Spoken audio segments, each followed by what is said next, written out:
Sehat, itu penting. Makin lengkap jika Anda juga memiliki pengetahuan mengenai permasalahan kesehatan, sehingga memahami upaya preventif, promotif, kuratif, dan rehabilitatif. Ingin tahu lebih banyak? Stay tune in Health Corner. Dipersembahkan Star FM bekerjasama dengan Fakultas Farmasi Universitas Ahmad Dahlan Yogyakarta. Baik, selamat pagi pendengar Star FM, dan hari ini di hari Kamis tanggal 17 Maret 2022 ada yang spesial sekali karena kita akan bersama-sama berbincang bersama salah satu dosen dari Fakultas Farmasi Universitas Ahmad Dahlan Yogyakarta. Tentu Anda sudah penasaran ya, di sini sudah ada yang sangat segar sekali kalau Gia lihat. Sudah ada Ibu. Halo, selamat pagi Ibu.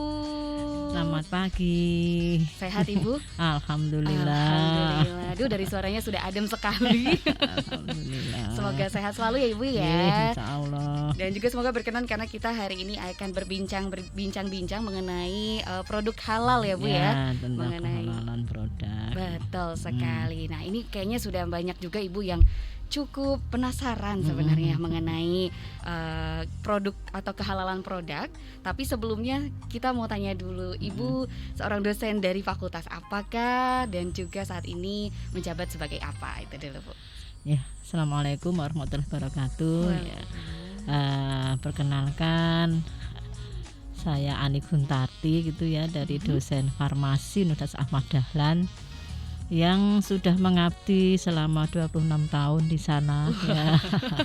Cukup Jadi lama. sudah lama itu ya, sudah mengakar di Ahmad Dahlan.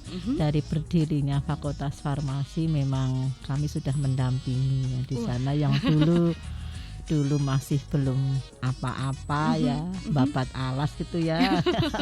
Alhamdulillah sekarang sudah punya program studi S1, program profesi apoteker, program magister, dan program doktor. Wah, Ya. sudah lengkap Ibu ya. Alhamdulillah. Jadi Alhamdulillah. barusan kita kemarin nanti satu sini mau semester 2 ya, program doktor ya. Alhamdulillah pesertanya lumayan banyak, ada 11-an calon-calon doktor yang akan kita progres ya. Kebetulan Ibu juga termasuk tim teachingnya ya. Sehingga Wah, ini masih aktif sekali, sudah kurang lebih 27 tahun seperti itu ya. Jalan 27 tahun. 27 tahun. Wah, ini seumuran Gia mungkin. Alumni Ibu sudah banyak yang jadi pejabat ya. Wah, alhamdulillah sudah Insya berhasil. Allah, mereka umur dan ilmunya manfaat barokah ya, itu yang selalu kami doakan.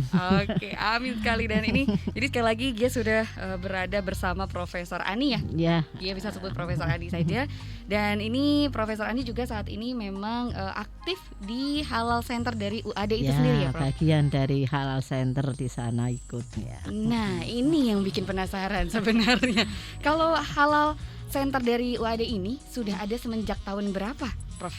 Kalau tidak salah ya, Halal Center itu tahun 2017 kalau tidak salah. Oke. Jadi setelah saya kebetulan kan disertasinya juga di daerah halal ya, sehingga begitu lulus itu kita bincang-bincang dengan teman, yuk kita yuk mengangkat Halal Center karena UAD kan punya visi berbasis keislaman, tapi belum ada wadahnya ya, sehingga kami dengan teman-teman mendirikan ya di bawah komando Prof Nur Hasanah, kita mendirikan Halal Center di bawah LPPM UAD. Ya. Oke, jadi itu inisiasi dari beberapa teman gitu ya, kita beberapa sama-sama. Karena itu tadi kita berbasis keislaman, bagian dari visi misi dari UAD ya, kita bangun Halal Center yang sekarang sudah banyak perguruan tinggi yang punya. Kalau dulu masih langka, sekarang sudah mulai bermunculan, khususnya yang berbasis keislaman itu sudah bermunculan. Sudah ada itu ya jadinya ya. Oke, walaupun belum jadi program nasional tapi sudah ada inisiasi dari masing-masing kampus. Oke, wah ini cukup menarik karena inisiasinya adalah berbasis keislaman yang juga mencoba untuk memfasilitasi mungkin Ibu ya.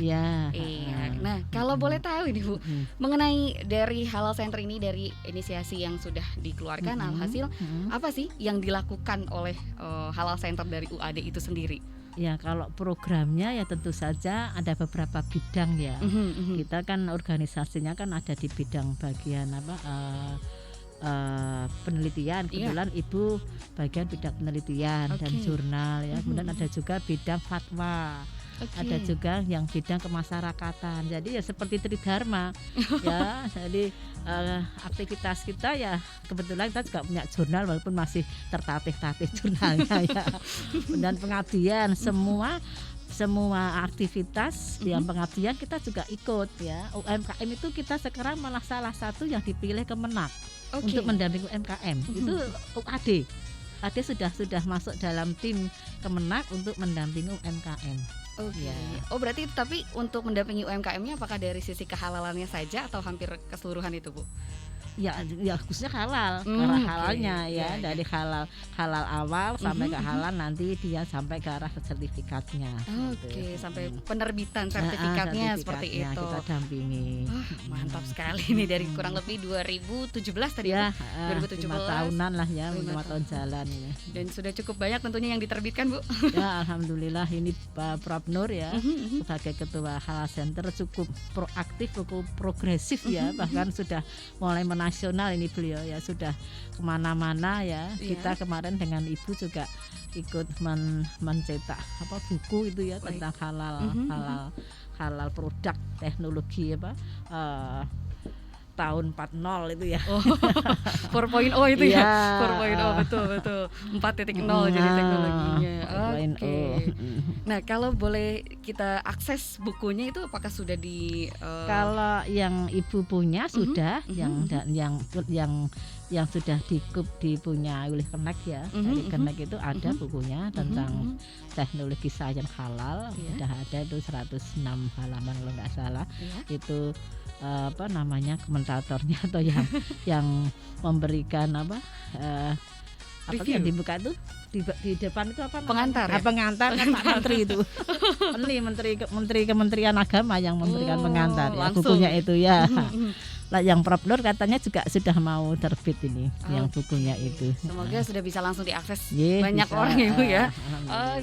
Kalau begitu juga ini juga mengenai masyarakat Ibu. Ini kan Halal Center tentunya juga pengennya ada feedback tersendiri ya untuk keadaan masyarakat. Kalau kita pengen tahu nih Bu tentang pemahaman masyarakat terkait produk halal itu sudah sebagaimana dan juga sudah seberapa jauh sebenarnya? Sebenarnya ya kalau dari bandingkan dengan yang dulu itu sudah mulai timbul kesadaran ya. Karena memang kita yang harus gencar untuk memberikan penyuluhan ke masyarakat ya. Mereka mungkin tidak tahu lah dari Muhammadiyah itu dan namanya ikrar halal. Ikrar halal itu yang mengeluarkan Muhammadiyah. Jadi sertifikatnya juga dari Muhammadiyah. Nah, jadi itu kita gerakannya ke UMKM. Itu termasuk juga pernah membina ya, pernah mendampingi UMKM. Kita langsung terjun ke UMKM yang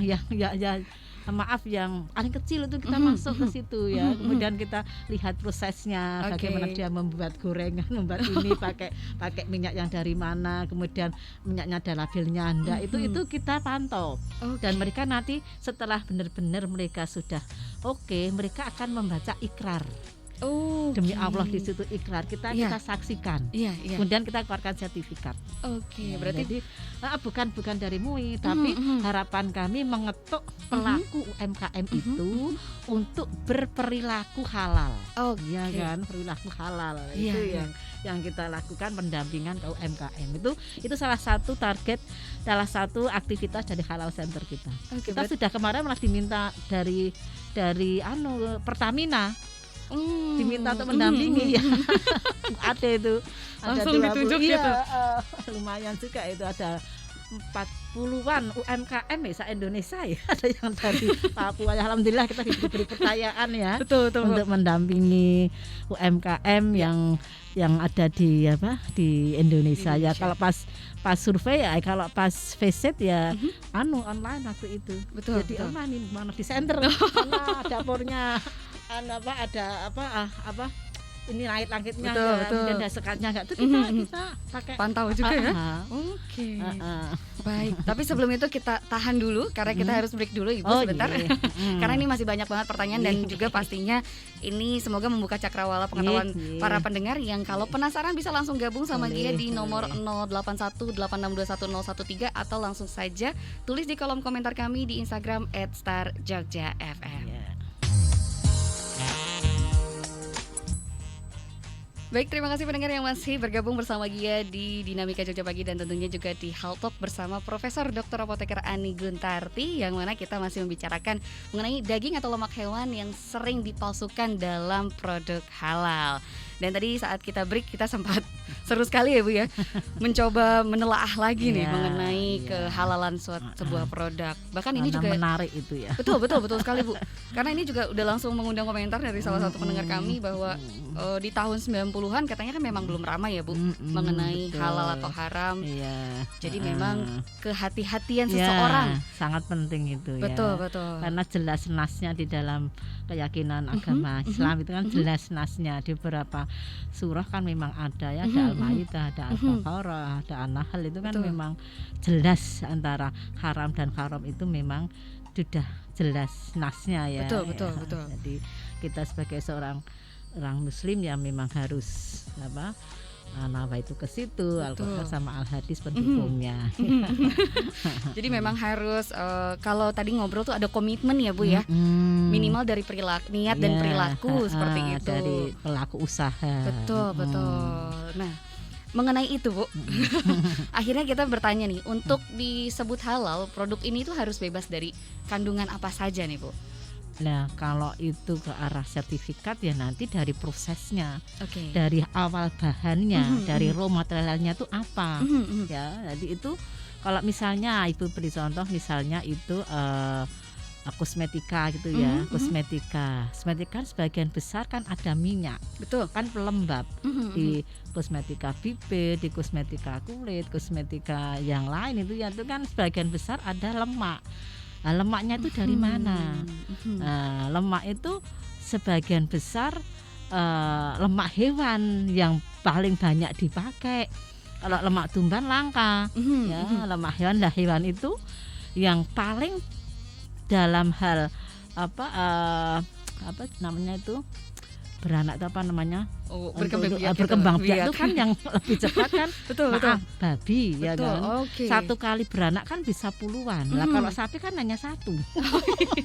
Mungkin maksimal 2. Dan juga peliharanya kan juga tidak terlalu sulit dan itu memang ada dalam Al-Qur'an ya. Jadi artinya lemak-lemak yang ada di dalam sediaan kosmetika, obat, makanan atau minuman yang memang itu menjadi titik kritis itu yang selalu kita pantau.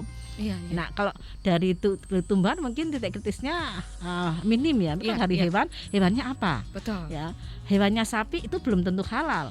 Cara nyembelihnya bagaimana? Oke. Ya, itu nganu ya, namanya pakai sesuai dengan syar'i enggak Betul, ya, betul, dengan betul. basmalah dengan ini dipotong otak urat nadinya enggak. Kalau enggak itu tidak ada sertifikat keluar.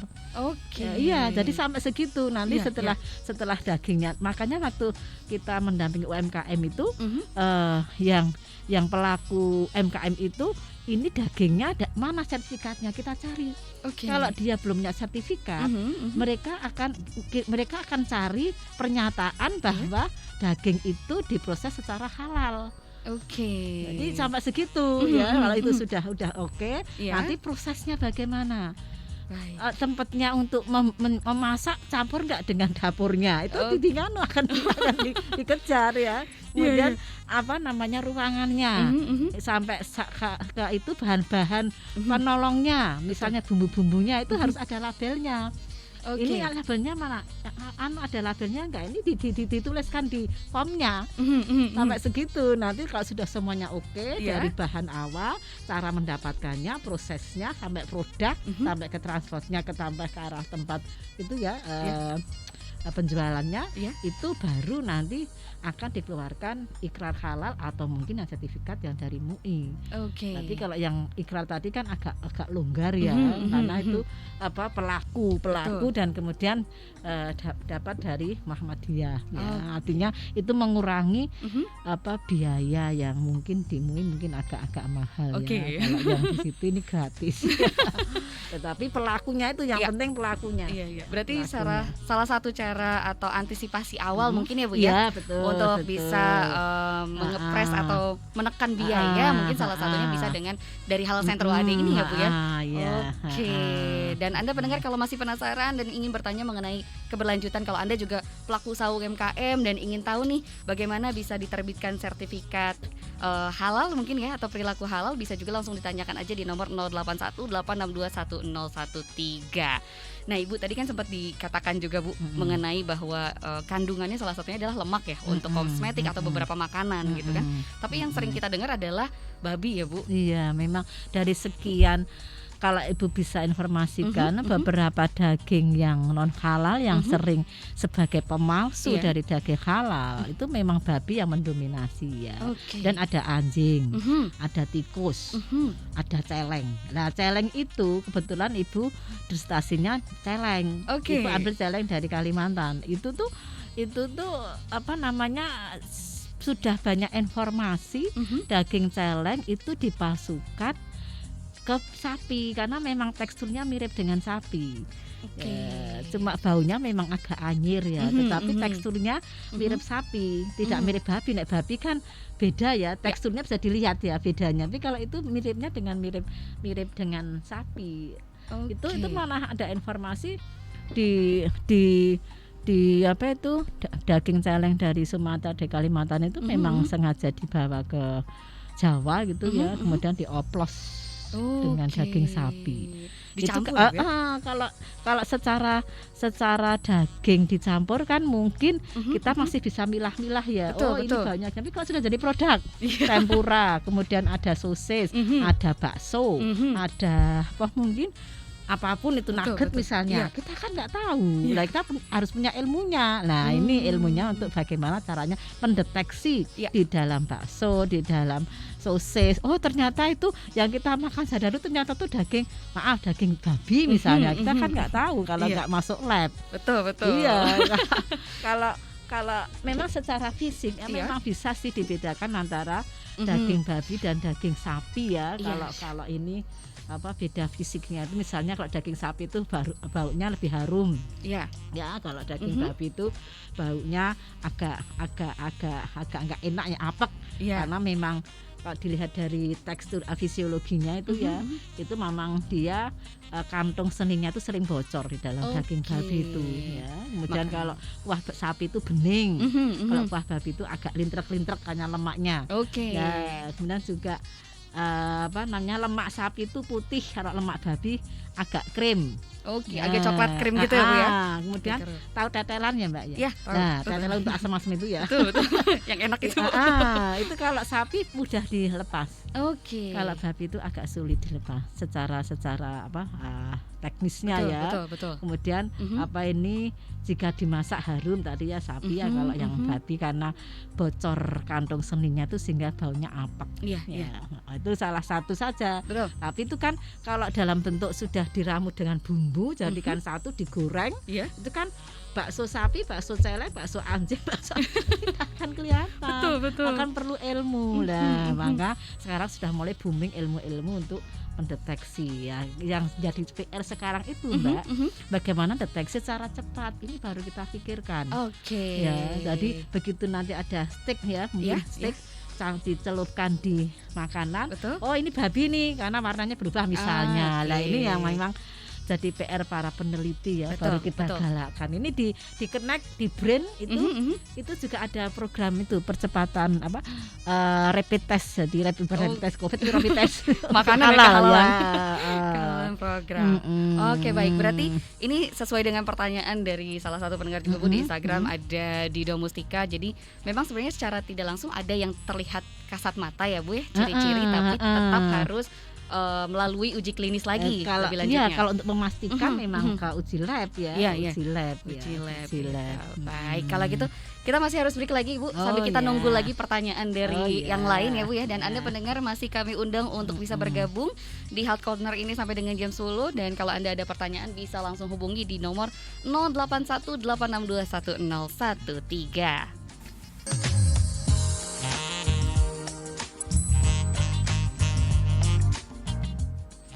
Selamat pagi pendengar dan terima kasih masih bergabung bersama Gia di Health Corner. Dan kami juga atau Gia masih bersama dengan Prof Ani.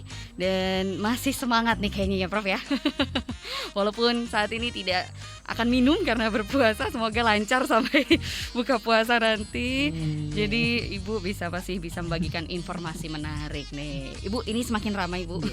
Jadi pertanyaannya mengenai tadi kan sudah dibicarakan sedikit ya mengenai perilaku dan kejujuran itu jadi utama juga.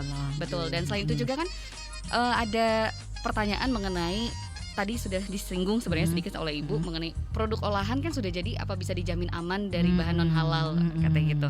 Kalaupun iya ataupun tidak, apa sih cara-cara yang paling singkat deh yang bisa kita lakukan di awal gitu Bu? Ya gitu ya para pemirsa, kita tuh kan namanya ikhtiar ya. Ikhtiar itu kan maksimal ya. Kalau dari ikhtiar maksimal tidak bisa kan itu bukan kesalahan kita. Tetapi makanya ilmuwan peneliti itu harapannya berikhtiar semaksimal mungkin memberikan kemanfaatan ke masyarakat. Betul. Ya. Nah kalau tadi produk-produk yang sudah jadi produk olahan itu kan sulit untuk dideteksi, sulit untuk dilihat kehalalannya. Makanya ya salah satu ikhtiar kita ya selektif memilih. Penjual bakso tuh yang sana tuh yang bagus, itu tetangga saja atau mungkin kenal ya, atau mungkin kenal benda olahnya juga bagus, milihnya daging juga bagus. Itu kan ikhtiar kita. Ya. Nah, kemudian selain memilih selektif, ya kalau misalnya itu dalam produk-produk di dalam makanan, kosmetika atau mungkin yang lainnya, ya dilihat logonya. Logo halal ya Bu ya? Logonya halal ya. Jadi labelnya bagaimana? Karena kadang-kadang masyarakat yang belum tahu nama-nama sinonim misalnya ya. Misalnya sinonim misalnya maaf babi itu ada porsin, ada lat ya, itu sinonimnya. Ya, jadi tidak bilang babi tapi porsin. Ada juga label E400 berapa itu juga ternyata itu juga lemaknya dari babi. Jadi itu yang perlu hati-hati Bu ya. Betul. Karena kan masyarakat sangat awam dengan istilah tersebut gitu. Makanya kan di Muhammadiyah ada ikrah hal itu harapannya pelaku produsen MKM itu punya perilaku yang bagus ya, harapannya kan nanti efeknya ke konsumen. Betul. Itu. Dan ini juga mungkin jadi satu hal yang dilakukan oleh Halal Center UAD sebagai kampanye mungkin kampanye produk halal. Dan ini juga menjawab langsung pertanyaan kita dari sampai ke Kulon Progo, ke Gunung Kidul, ke MKM untuk itu seluruh DIY ya cukup ini ya cukup untuk paling enggak membimbing, membina mereka yang belum tahu jadi lebih tahu sehingga kemanfaatannya untuk masyarakat sekitar itu kelihatan nyata, actionnya udah kelihatan nyata. Oke, itu berarti sudah cukup menjawab pertanyaan dari Rianda Putra 81 Ibu yang sudah bergabung di Instagram. Kemudian kalau dia jadi penasaran Ibu, tadi kan secara kasat mata ya bisa cara paling simpel yang kita lakukan. Tapi kalau misalkan deteksi secara laboratorisnya itu Bu, dilakukannya dengan cara seperti apa? Ya kalau secara teoritis ya itu kan sebagai seorang, kalau kita lihat perspektif halal itu kan ada halal science, halal bisnis, halal agama ya, atau namanya halal religion ya kan. Nah Ibu di UAD bagian halal science. Ya, gimana caranya mendeteksi disediaan itu mengandung bahan non halal. Lah ini bisa lewat fisika, kimia, biologi molekuler. Ya, jadi bisa ilmu fisika. Ada, Ibu juga dulu pernah melakukan ya di lab dengan menggunakan scanning kalorimetri misalnya, dari lihat setiap hewan itu kan punya perilaku kristalisasi dan perilaku peleburan lemaknya kan beda suhunya ya, suhu lemak kan masing-masing punya karakteristik. Lah ini fisikanya misalnya. Kalau kimianya ya secara kimia ya, gimana perlakuannya, mungkin kalau kita pakai gugus fungsinya, mungkin pakai ilmu-ilmu yang terkait kimia ya. Kalau ibu dulu pakai ada FDIR, ada HPLC, ada GC ya, yang memang yang paling valid ya. Sementara ini masih menggunakan biologi molekuler, itu berbasis DNA. Ya, jadi kita mengambil DNA masing-masing hewan yang masih bagus, karena DNA juga bisa rusak ya, rusak. Kita ambil, kemudian akan kita scanning ya, seperti kayak kita uji COVID PCR. Ini DNA dari celeng atau mungkin dari babi yang kita ambil, kita desain primer gitu istilahnya, ilmu-ilmunya ya, desain primer, kemudian kita scanning di alatnya. Kalau memang nanti itu benar-benar ada non halal, akan muncul, dan itu sensitif sampai ke piko. Langsung itu ya. Iya, sampai terlihat. ke piko, dari sampai 1/1 miliar. Artinya sedikit tidak akan terlewat kalau memang dia ada. Oke. Ya, jadi itu pentingnya pengembangan ilmu pengetahuan untuk mendeteksi. Jadi sekecil apapun itu bisa terdeteksi. Cuma kalau yang namanya memalsu itu tidak bisa sedikit. Karena 50% ya.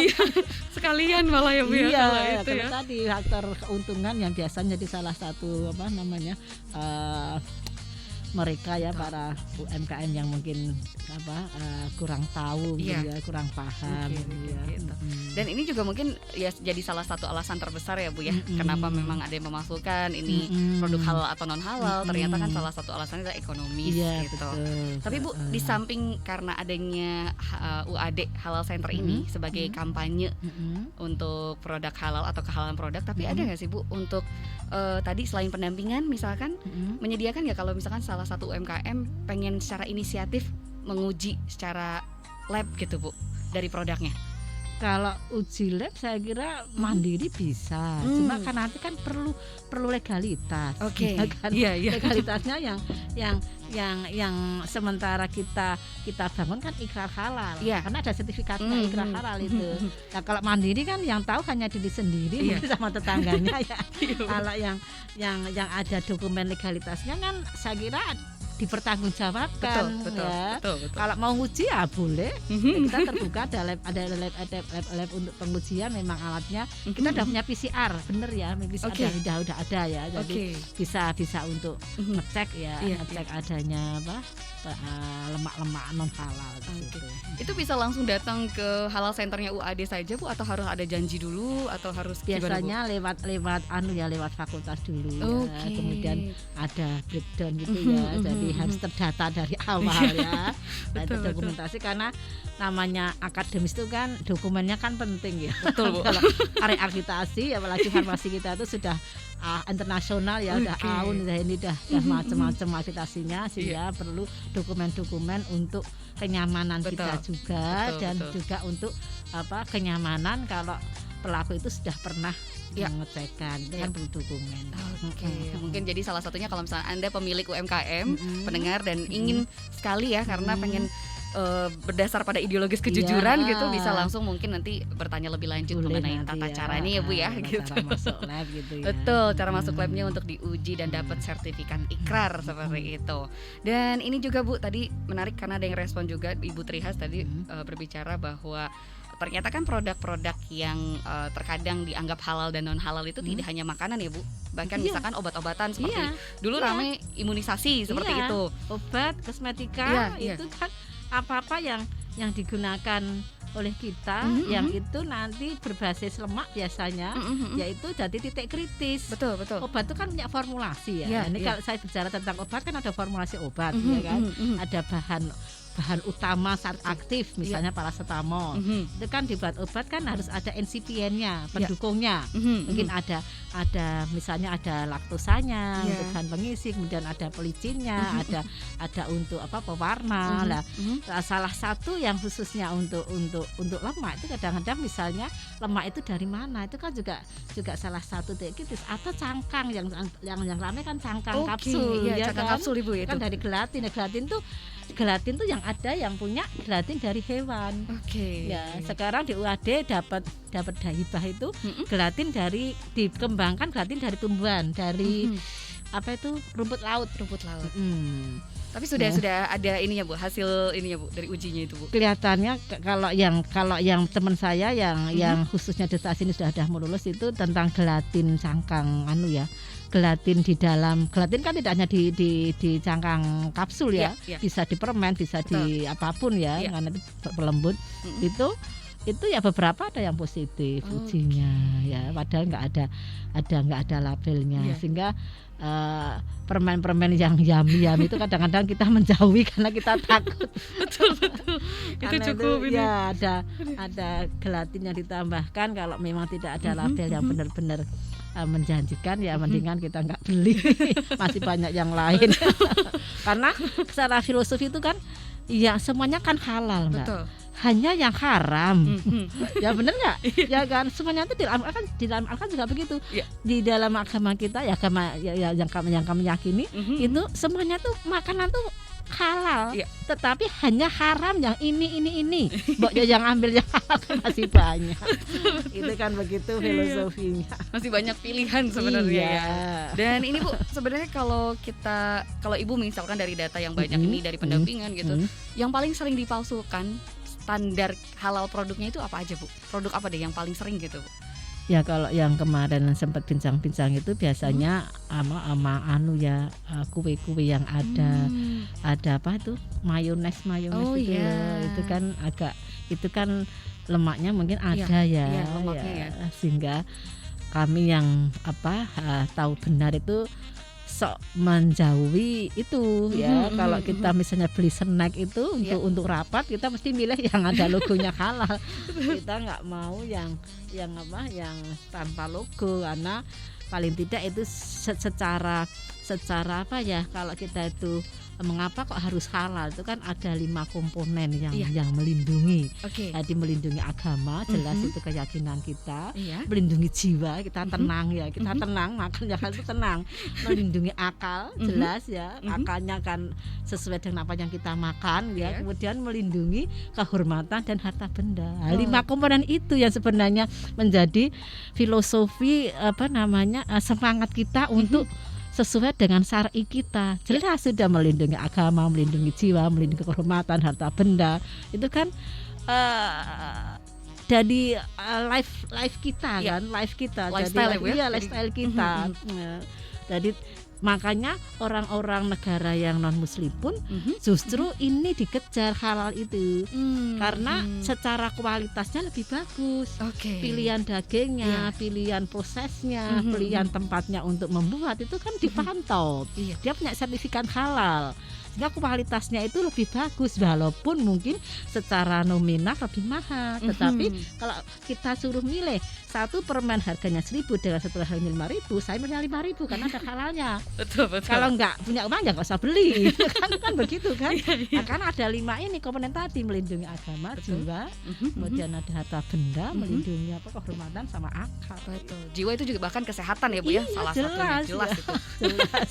Jadi secara logis selain memang yang abstrak mengenai kepercayaan dan keyakinan, tapi itu tetap kita itu apa yang kita makan dan apa yang kita gunakan ya. Kegunakan itu kan bisa kosmetika, bisa makanan, bisa yang lain. Betul. Potretnya itu kan begitu kan ya. Bahkan kita pakai kosmetik itu juga dimakan oleh pore-pore kulit ya. Masuk dalam pore-pore kulit. Betul. Jadi memangnya kenapa kita benar-benar harus selektif. Betul. Jadi selektif tidak hanya mencari kenyamanan dalam diri, tetapi juga ini mengenai kehalalan sebuah produk tentunya ya Bu ya. Dan berarti kalau bisa dibilang ini metode yang bisa dipakai untuk identifikasi produk halal masih yang paling tepat adalah uji lab tadi ya Bu ya? molekuler tadi dari berbasis DNA. Makanya kan tadi Ibu sampaikan baru dikembangkan uji rapid test. Biar masyarakat itu menggunakannya juga cepat, mungkin juga praktis, tidak mahal ya. Itu mestinya tanggung jawab pemerintah untuk menggencarkan karena butuh biaya yang tidak sedikit. Dulu pernah Ibu ditawari waktu disertasi, tapi setelah dipikir-pikir ini lama ya promotor saya. Iya Bu Hani, ya jangan lama-lama, saya sudah tua Pak. Ibu itu masuk S3 kan 51 tahun. Wah ini mantap nih, 51 tahun masih mencoba membedah kehalalan suatu produk atau berbagai macam produk yang ternyata rumit juga ya Bu Iya. untuk proses identifikasinya seperti itu. Tapi biasanya prosesnya berapa lama Bu? Kalau Biasanya. DNA tuh ya seperti juga kalau COVID itu Mbak, kalau yang masuk lab ya untuk isolasinya saja kan isolasi DNA butuh waktu sekitar 4 sampai 5 jam. Oke. Nanti scanningnya mungkin 1-2 jam. Mungkin 8-10 jam itu kalau kita udah siap dengan primernya nggak masalah. Bisa diakses ya hasilnya itu Bu ya. Oh, dia kira masih harus berhari-hari, ternyata tidak ya Bu. Enggak, kalau udah tahu primernya ada primer babi, primer celeng, primer yang non halal, kita tinggal scanning, paling nggak isolasi DNA-nya. Oke. Oh, ini juga Bu, jadi kembali ke tadi mengenai bahwa Gia baca juga artikel sedikit mengenai kehalalan produk dan halal sentro ada ini, bahwa ternyata kan Ibu juga udah menyinggung kalau yang tidak halal itu bukan hanya babi, celeng atau anjing juga ya Bu ya, tetapi bisa sapi ataupun tikus. Ternyata kan yang dilihat bukan hanya kandungan haram dari yang sudah ditafsirkan dalam Al-Qur'an ya Bu ya, tetapi memang kualitasnya. Dari awal raw materialnya, prosesnya, cara mendapatkannya juga kan. Kalau misalnya kita mendapatkannya dari barang curian kan enggak halal. Ya kan gitu. Anunya makanya dengan melindungi jiwa agama itu kan sebenarnya sudah total ya. Artinya semuanya akan terkena. Jadi tidak hanya sekedar ini babi. Babinya itu kalau jadi babi udah jelas ya, ini sapi, tapi sapinya bagaimana caranya belinya? Didapat dari mana? Mencuri nggak boleh. Jelas itu. Kan keluar sertifikatnya. double haram nanti. Iya, makanya. Iya, berarti memang yang perlu kita garis bawahi lagi sekarang Bu, karena kan yang sempat ramai adalah hanya kandungan-kandungan ya Bu, mengenai halal haram itu. Ternyata kan ada yang harus kita yakini adalah dari perilaku mengenai pemilihan di bagus awal. Itu perilaku itu ya yang paling perilaku itu kan kalau Ibu mengatakan perilaku itu kan dari kebiasaan kebiasaan. Kalau kita kebiasaan berperilaku besi jadi perilaku besi, nanti kan jadi culture. Betul. Culture itu kalau kita pertahankan jadi akhlak, bener kan ya? Jadi akhirnya kan kita endingnya ke akhlak. Seperti juga Rasulullah kan membagi akhlak manusia ya. Jadi akhlak itu yang kita tembak, tapi dari kebiasaan, kemudian dari tadi ya culture, akhirnya ke akhlak. Ya, aku nek rangun nggak mau, ini akhlak saya, kalau nggak halal saya nggak mau. Oke. Saya mau beli yang 10.000 karena itu halal. Saya nggak mau yang 1.000 karena itu bukan. Maaf terbalik ya. Kalau yang halal kan memang lebih mahal. Tapi saya punya uang ya saya beli. Ya, kalau saya nggak punya uang ada 1.000 tapi kan itu bukan halal, bukan nggak halal, saya nggak mau. Jadi akhlak, betul ya, perilaku dari perilaku nanti endingnya ke akhlak. Iya, jadi akhlak juga udah kembali ke bagaimana kita mengontrol diri. Iya betul. Oh ini menarik nih, gimana dari kebiasaan menjadi budaya atau culture kemudian jadi akhlak. Kalau teman kalau makan pakai kosmetika, pakai ini kalau nggak halal saya nggak mau. Jadi akhlak nanti harapannya seperti itu. Oke, semoga ini juga memang bisa terrealisasikan ya Ibu ya. Iya, bismillah. Betul. Pelan-pelan. Asalnya pelaku sama yang memberikan support itu tidak putus asa ya, karena harus betul-betul digencarkan ya. Ini juga memang difokuskan lebih dititik beratkan kepada pendengar yang mungkin memang mempercayai untuk menjadi muslim seperti itu ya, untuk Islam, tapi mungkin ada juga hal-hal yang non muslim juga ini bisa sebenarnya. Ternyata memang banyak non muslim yang mengambil fokus ilmunya ke sini. Betul. Karena ternyata banyak lebar. yang sekolah iya. Aduh. Ini juga Bu. Tidak hanya untuk apa? Tidak hanya untuk yang muslim, tapi ternyata negara non muslim itu mengirimkan peneliti melihat bagaimana proses halal. Makanya mereka meniru mengasih label, kan konsumennya banyak orang muslim, paling akan memilih yang halal ya kan? Kalau dirunut dari itu. Iya, mungkin satu Bu, himbauan dari Ibu kepada masyarakat sebagai mungkin closing statement juga untuk perjumpaan kita di pagi hari ini. Ya, bagi pemirsa khususnya yang berkeyakinan beragama muslim gitu ya, Islam gitu ya. Ya memang kita harus selektif ya. Kita itu kan tadi udah sampai saya singgung, kita adalah apa yang kita gunakan, apa yang kita makan. Penggunakan itu halal bisa dari fashion, bisa dari pariwisata, bisa dari hotel yang lainnya itu kan juga label halal ya. Sehingga beberapa tamu kita pun kalau di Jogja itu memilih hotel yang halal ya. Jadi apa yang kita lakukan, apa yang kita makan ya itu kita milih, ya selektif. selektif memilih makanan, memilih kosmetika, memilih apapun yang kita gunakan, minimal kita punya ikhtiar selektif. Lah kalau misalnya ingin menggunakan produk-produk yang memang sudah paten, ya dilihat logonya. Betul. Ya. Kalau memang itu harganya lebih murah, nggak ada logonya, ya kalau bisa ya jangan dibeli. Ya, kita harus mulai menapaki untuk culture sama akhlak itu ya. Betul. Itu memang endingnya ke situ. Baik. Ya. Terima kasih sekali Ibu. Ini pokoknya himbauan yang menjadi closing statement adalah bagaimana kita bisa selektif, menahan diri, mengontrol diri menjadi pola hidup, kemudian bagaimana kebiasaan menjadi budaya, culture, kemudian juga menjadi akhlak. Dan akhlak itu general sekali ya Bu ya? Iya, sangat general. Kalau akhlaknya bagus pasti bagus semua. Oke, amin juga itu, semoga menjadi doa dan harapan. Amin. Baik, kalau gitu Ibu terima kasih banyak sekali lagi atas ketersediaan waktunya dan juga ilmunya yang sudah dibagikan. Dan amin. Amin, dan Ibu sehat-sehat selalu ya Bu ya. Amin, insya Siap. Allah. Oke. Baik, pendengar terima kasih untuk segala atensinya dan juga segala pertanyaan, semoga berkenan dan juga bisa menambah wawasan kita di pagi hari ini. Untuk itu saya Pelges Farman dan juga Prof Ani undur diri. Sampai jumpa dan terima kasih. Sehat itu penting. Makin lengkap jika Anda juga memiliki pengetahuan mengenai permasalahan kesehatan, sehingga memahami upaya preventif, promotif, kuratif, dan rehabilitatif. Ingin tahu lebih banyak? Stay tune in Health Corner. Dipersembahkan Star FM bekerjasama dengan Fakultas Farmasi Universitas Ahmad Dahlan Yogyakarta.